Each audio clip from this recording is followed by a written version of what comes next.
Hi all. Today I'm going to be installing brakes on a 2018 Nissan Altima. Well, actually not me. My daughter's doing it. I'm letting her do it. She wanted to do it, so we're going to watch my daughter install brakes on a 2018 Nissan Altima. So the first thing we did was put the jack on. We jacked the car up and then we put the jack stand under because you always want to think about safety. Now I'm going to go ahead and get the 5 lug nuts off so we can get the tire off and start changing the brakes. Okay, so now that I got the tire off, I'm going to go ahead and loosen the caliper bolts so I can get the caliper off, which is what you need to do to get the brakes off. The bolts... brake shoes off. They're called shoes.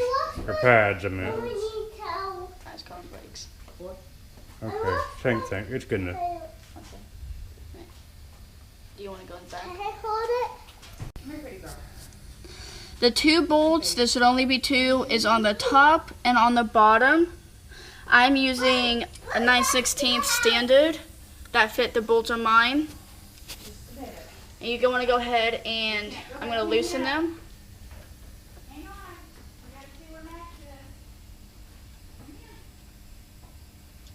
It's still loose then.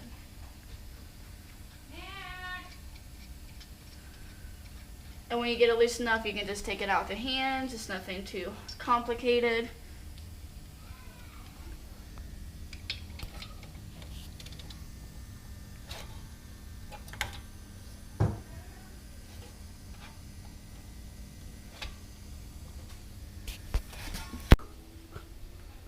So I got the bolts out. I'm going to set them where I'm going to remember where they are because you're going to need them later. Now I'm going to take the caliper off, and that's the middle part. It'll just slide right off once you got those bolts out, but it's still connected, so you can't take it off the car. Normally I just set it right there, so it's in a place, it's not going to fall. And don't make sure you don't bind that pressure line that goes to the brakes there. Yes, If you wreck that, I feel sorry for you because you're going to be doing a lot of fixing and bleeding. Yes, it's very important to watch this tube right here. You never want to make sure it's disconnected. You don't want to smash it. So make sure it's just turned around and set down in the back of the rotor. Well, somewhere safe, whatever, as long as it don't fall. And that's actually a good spot. It don't look like it's going to fall. Pretty solid, isn't it? Oh, yeah. Now Just the don't... brake pads, they should slide right out, just like that. Now the thing you want to do is make sure you remember how it was in, so when you put the new ones in, you know how to put them in. The clip up here on this car is always on the top, and the square bottom is always on the bottom of the thing. And the back one, same thing. Just gonna take it out. And it's that simple to get your brake pads out.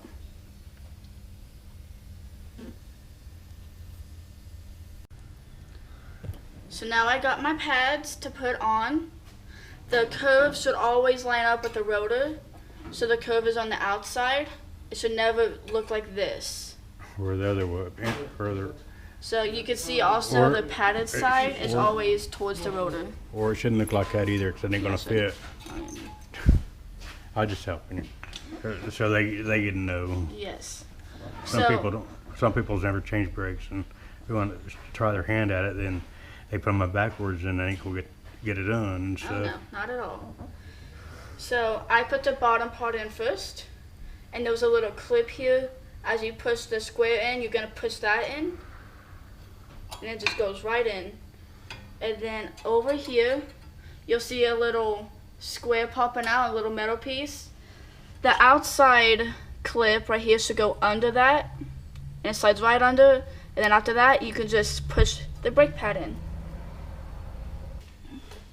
The back side is the same thing as it is on the front. You're going to take the square and you're going to push that clip in with it. Just like that. And then you're going to come up here and make sure the outside clip is underneath the square.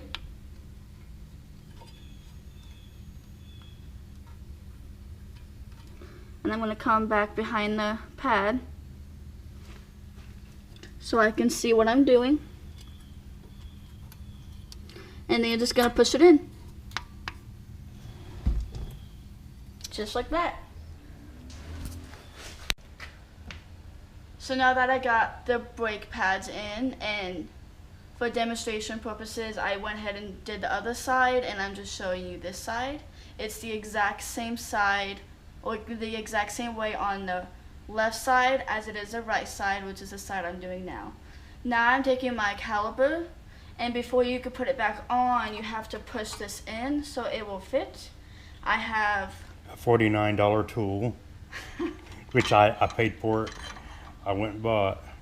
I thought it was awesome. And then make sure you have it on the open side so where it will spread out.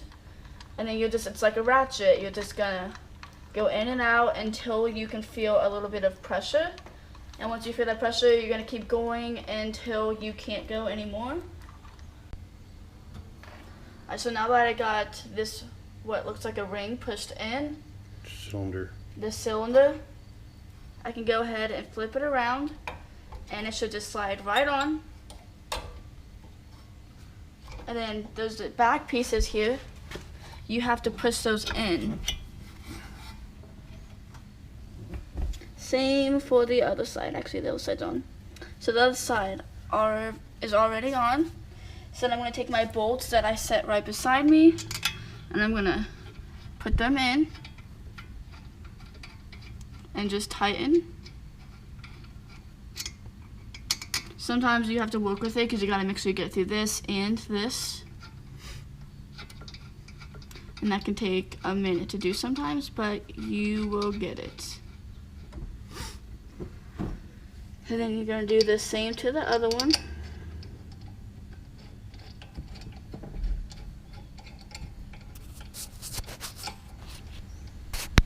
So I got the bolts tightened, and the only thing I have left to do is put the tire back on, which of course you already know how to do. I'm not going to insult your intelligence by reteaching you.